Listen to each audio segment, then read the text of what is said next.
बोलो गणपति महाराज की जय। उमापति महेश की जय। गुरुदेव महाराज की जय। जय गुरु जी। शुक्राना गुरु जी। अनंतम अनंतम शुक्राना आपका।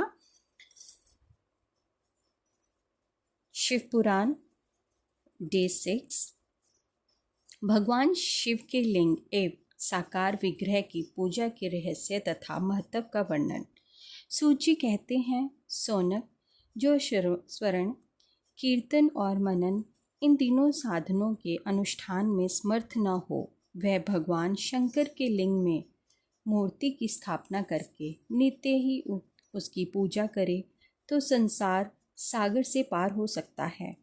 वचना अथवा छल न करके हुए अपनी शक्ति के अनुसार धन राशि ले जाए और उसे शिवलिंग अथवा शिव मूर्ति की सेवा के लिए अर्पित कर दे। इसमें बताया गया है कि आप जितना भी आपकी समर्था हो, तिल फुल जितना भी आपकी पॉकेट अलाउ करती है उतना मनी मंदिर में दान कर दीजिए या किसी की भी मदद कीजिए। साथ ही निरंतर उस लिंग एवं मूर्ति की पूजा भी करें। उसके लिए भक्त भाव से मंडप, गोपुर, तीर्थ, मठ एवं क्षेत्र की स्थापना करें तथा उत्सव रचाएं। मतलब इतना एंजॉय करें कि जैसे कि कोई आज त्योहार है, उस तरह से ये पूजा अर्चना करें।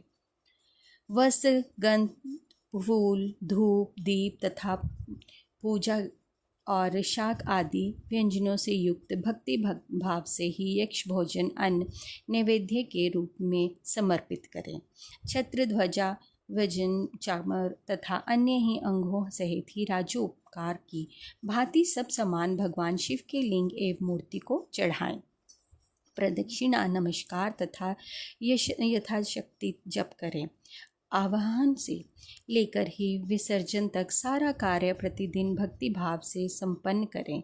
इस प्रकार शिवलिंग अथवा शिव मूर्ति में भगवान शिव शंकर जी की पूजा करने वाला पुरुष सर्वज्ञानी साधकों के अनुष्ठान ना करते तो भी भगवान शिव की प्रसन्नता से ही सिद्ध प्राप्त कर लेता है। कहते हैं कि भगवान शंकर के पूजा के लिए मन में भाव आने से ही भगवान शंकर प्रसन्न हो जाते हैं। पहले के बहुत से महात्मा पुरुष लिंग तथा शिव मूर्ति की पूजा करने मात्र से भवबंधन से मुक्त हो चुके हैं। ऋषियों ने पूछा, मूर्ति में ही सर्वत्र ही देवताओं की पूजा होती है, लिंग में नहीं, परंतु भगवान शिव की पूजा सब जगह मूर्ति में और लिंग में भी क्यों की जाती है? ये बहुत ही उत्तम प्रश्न पूछा गया। सूत जी ने कहा, मुनीश्वरों, तुम्हारा ये प्रश्न तो बड़ी ही पवित्र व अत्यंत ही अद्भुत है। इस विषय में महादेव जी का वक्ता हो सकते हैं। दूसरा कोई पुरुष कभी और कहीं भी इसका प्रतिपादक नहीं कर सकता। इस प्रकार के समाधान के लिए भगवान शिव ने जो कुछ कहा है और उसे मैंने गुरु जी के मुख से जिस प्रकार सुना है उसी तरह क्रमश वर्णन करूँगा। एकमात्र भगवान शिव की ब्रह्म रूप होने के कारण निष्कल्प निराकार कहे गए हैं। रूपवान होने के कारण उन्हें सकल भी कहा गया है। इसलिए वह सकल और निष्कल होने दोनों हैं। शिव के निष्कल निराकार होने के कारण ही उनकी पूजा का आधारभूत लिंग भी निराकार ही प्राप्त हुआ है, अर्थात शिवलिंग शिव के निराकार स्वरूप का प्रतीक है। इस तरह शिव के सकल या साकार होने कारण उनकी पूजा का आधारभूत विग्रह साकार प्राप्त होता है, अर्थात शिव का साकार विग्रह उनके साकार स्वरूप का प्रतीक होता है। सकल और अकल समस्त अंग आकार सहित आकार और अंग आकार से सर्वथा रहित निराकार रूप होने से ही है। ब्रह्मा शब्द से कहे जाने के परमात्मा है। यही कारण है कि सब लोग लिंग निराकार और मूर्ति साकार दोनों में ही सदा भगवान शिव की पूजन करते हैं। शिव से भिन्न और जो दूसरे देवता हैं वह साक्षात ब्रह्म नहीं है, इसीलिए कहीं भी उनके लिए निराकार लिंग नहीं उपलब्ध होता। कहते हैं कि जो भगवान शंकर जी हैं ये आकार और निराकार रूप में ही है। इन्हें एक ज्योत में भी देखा जा सकता है। भगवान शंकर हर जगह विराजमान है, इसीलिए इनकी जो पूजा अर्चना है निराकार एक लिंग में भी की जाती है। पूर्व काल में बुद्धिमान ब्रह्मपुत्र ही कुमार मुनि मंदराचल नंदिकेश्वर के उसी प्रकार का प्रश्न किया था। सनक कुमार बोले, भगवान शिव से भिन्न जो देवता हैं उन सब को पूजा के लिए सर्वत्र प्राय व मूर्ति मात्र के अधिक संख्या में देखा और सुना जाता है। केवल भगवान शिव ही हैं जिनकी पूजा में लिंग और वैर दोनों का उपयोग देखने को आता है। अंत कल्याण में है नंदिकेश्वर, इस विषय से जो भी तत्वती बात हो उसे मुझे इस प्रकार बताइए जिससे अच्छी तरह समझने में आ जाए। नंदिकेश्वर जी ने कहा, निष्पाप ब्रह्म कुमार, आपके इस प्रश्न का हम जैसे लोगों के द्वारा कोई उत्तर नहीं दिया जा सकता, क्योंकि ये गोपनीय विषय है और लिंग साक्षात ब्रह्मा का प्रतीक है। तथापि आप शिव भक्त हैं, इसलिए इस विषय में भगवान शिव ने जो कुछ बताया है उसे ही आपके समक्ष करता हूँ। भगवान शिव ब्रह्म रूप और निराकार है। भगवान शिव का कोई भी आकार नहीं है। उन्हें जिस भाव से, जिस तरह से देखा जाए, पूजा जाए, वह उसी आकार में आ जाते हैं। इसलिए उनकी पूजा में निष्कल लिंग का उपयोग होता है। संपूर्ण वेदों का यही मत है। सनातन कुमार बोले, महाभाग योगेंद्र, आपने भगवान शिव तथा दूसरे देवताओं के पूजने में लिंग और वैर के प्रचार को जो ही रहस्य विभाग पूर्वक बताया है वह यथागत है। इसीलिए लिंग और वैर की आदि उत्पत्ति का जो उत्तम वृत्तांत है उसको भी मैं इस समय सुनना चाहता हूँ। लिंग के प्रकट रहस्य में सूचना करने वाला प्रसंग मुझे सुनाइए।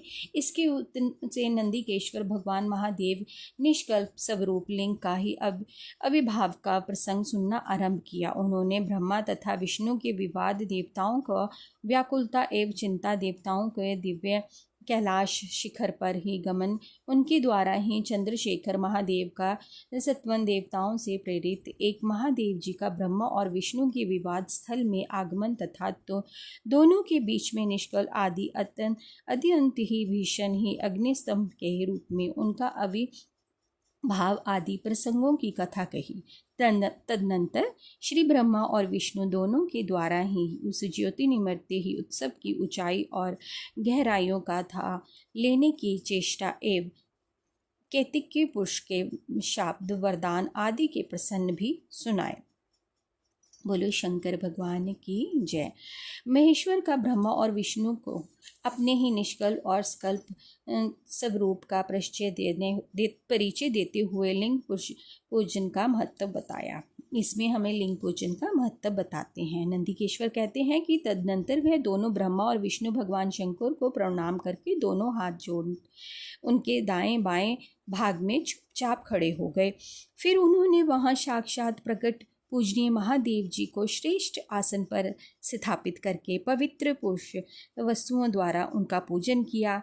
दीर्घकाल तक ही आविष्कार भाव से ही सुचित रहने वाले वस्तुओं को पुरुष वस्तु कहते हैं और अल्पकाल की ही टिकने वाले क्षण भर वस्तुओं प्राप्त वस्तु कहलाती हैं। इस तरह वस्तुओं के दो भेद जानने चाहिए। किन पुरुष वस्तुओं से उन्होंने भगवान शिव का पूजन किया ये बताया जाता है। हार, निपुण, कपूर, किरीट, मणिमय कुंडल, योगन पवन, उत्तरीय वस्त्र, पुष्पमाला, रेशमी वस्त्र, हार, मुद्रा, पुष्प, तांबूल, कपूर, चंदन एवं अंगूर का अनुलेप, धूप, दीप, शिल्प, विज्ञापन, ध्वजा, चवर तथा अन्य दिव्य ही उपहारों से जिनका वैभव वाली और मन के पहुँचने से परे था, जो केवल पशुपति परमात्मा के ही योग थे और जिन्होंने पशु कदापि नहीं पा सकते थे, उन दोनों ने अपने स्वामी महेश्वर का पूजन किया। सबसे पहले वहाँ ब्रह्मा और विष्णु ने भगवान शंकर जी की पूजा की। इससे प्रसन्न हो भक्तिपूर्वक भगवान शिव ने वहाँ नर्म भाव से खड़े हुए और दोनों देवताओं से मुस्कुराकर कहा, महेश्वर बोलो पुत्रों, आज का दिन एक महान दिन है। इसमें तुम्हारे द्वारा जो आज मेरी पूजा हुई है, इसमें मैं तुम लोगों पर बहुत प्रसन्न हूँ। इसी कारण यह दिन परम पवित्र और महान से महान होगा। आज की ये तिथि शिवरात्रि के नाम से विख्यात होकर मेरे लिए परम प्रिय होगी। इसके समय पे जो मेरे लिंग अंग आकृति रहित ही निराकार स्वरूप के प्रतीक वैर सकल साकार रूप से प्रतिग्रह की पूजा करेगा, वह पुरुष जगत की सृष्टि और पालन आदि कार्य भी कर सकता है। जो शिवरात्रि को दिन रात निराहार एवं जितेंद्रिय रहकर अपनी ही शक्ति के अनुसार निश्चल भाव से ही मेरी यथोचित पूजा करेगा, उसको मिलने वाले फल का वर्णन सुनो।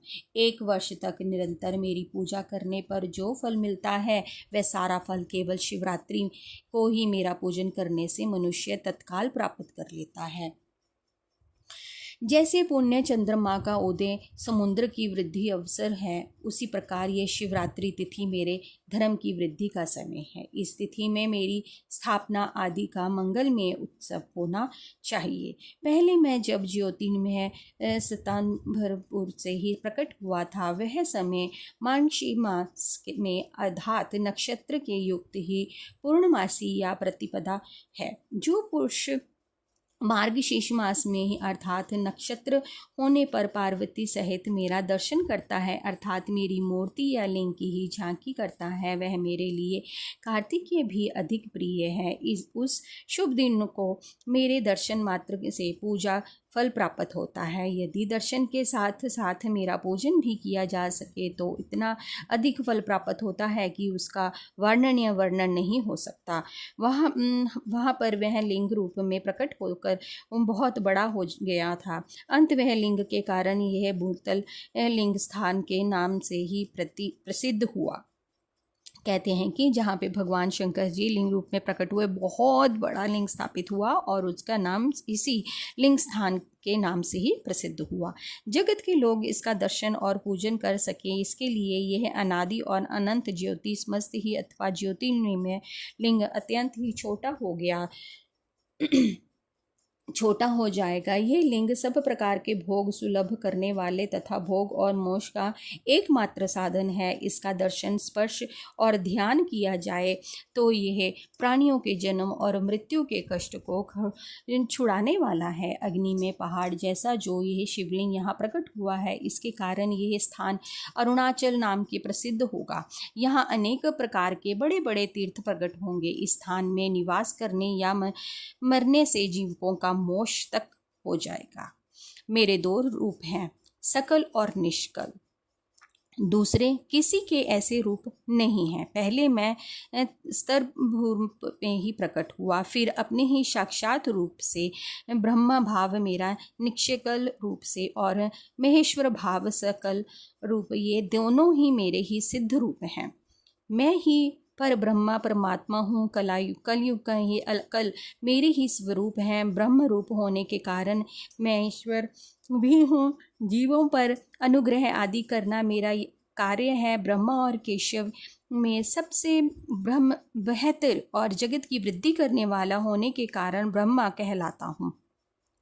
सर्वत्र संपूर्ण स्थिति और व्यापक होने के में ही सबका आत्मा हूँ और सब में लेकर ही अनुग्रह आत्मा या ईश्वर के भिन्न जो जगत संबंधी 5 कृत्य हैं, वह सदा मेरे ही हैं। मेरे अतिरिक्त दूसरे किसी के नहीं हैं, क्योंकि मैं ही सबका ईश्वर हूँ। पहले मेरी ब्रह्म रूपता का बोध कराने के लिए निष्कल लिंग प्रकट हुआ था, फिर अज्ञात ईश्वर तत्व ही साक्षात्कार ही करने के लिए निमित्त के साक्षात जगदीश्वर ही सकल हैं रूप में ही तत्काल ही प्रकट हो गया। अंत मुझ में जो ईश्वर है उसी ही मेरा ही सकल रूप जानना चाहिए, तथा जो ये मेरा निष्कल्प सकल सतम है, वह मेरे ही ब्रह्म रूप का बोध कराने वाला है। ये मेरा ही लिंग चिन्ह है। तुम दोनों प्रतिदिन यहाँ रहकर इसका पूजन करो। ये मेरा ही स्वरूप है और मेरा ही साम्यक्ति प्राप्ति करने वाला है। लिंग और लिंगी में ही नित्य ही अभेद होने के कारण मेरे इन लिंग का महान पुरुषों का भी पूजन करना चाहिए। मेरे एक लिंग की स्थापना करने का ये फल बताया गया है कि उपासकों को मेरी समानता की प्राप्ति हो जाती है। यदि एक के बाद दूसरे शिवलिंग की भी स्थापना कर दी गई, तब तो उपासकों का फल रूप से मेरे साथ संयुक्त मोक्ष रूप फल प्राप्त होता है। प्रधानतः शिवलिंग की ये स्थापना करनी चाहिए। मूर्ति की स्थापना उसकी अपेक्षा गौण कर्म है। शिवलिंग के उद्भव में ही सब ओर से मूर्ति युक्त होने पर भी वह स्थान क्षेत्र नहीं कहलाता। बोलो शंकर भगवान की जय, गुरुदेव महाराज की जय। कहते हैं कि शिवलिंग में ही भगवान शंकर विराजमान है। इनकी पूजा अर्चना जल चढ़ाने से, पत्र चढ़ाने से, फूल चढ़ाने से ये वैसे ही प्रसन्न हो जाते हैं। और जिस प्रकार की ज्योति अपने मन में धार के भगवान शंकर को ध्याएंगे वह उसी रूप में प्रकट हो जाएंगे। और इनके शिवलिंग की स्थापना की महिमा तो बहुत बड़ी ही उत्तम बताई गई है, जिसे स्थापित करने से अनेकों अनेकों फल प्राप्त होता है। पर वे अपनी भक्ति में कहते हैं कि मन तन स्वच्छ रखो, अपने मन को साफ रखो, बस प्रभु में लीन रखो। किसी की निंदा चुगली और किसी के बारे में सोचने की कोई आवश्यकता नहीं है। अपना भगवान के साथ कनेक्शन बनाइए। जय गुरु जी, शुक्राना गुरु जी। कोई पढ़ने में इसको डिफाइन करने में शिव पुराण जी को तो कोई गलती हो तो क्षमा करना। आपकी बेटी।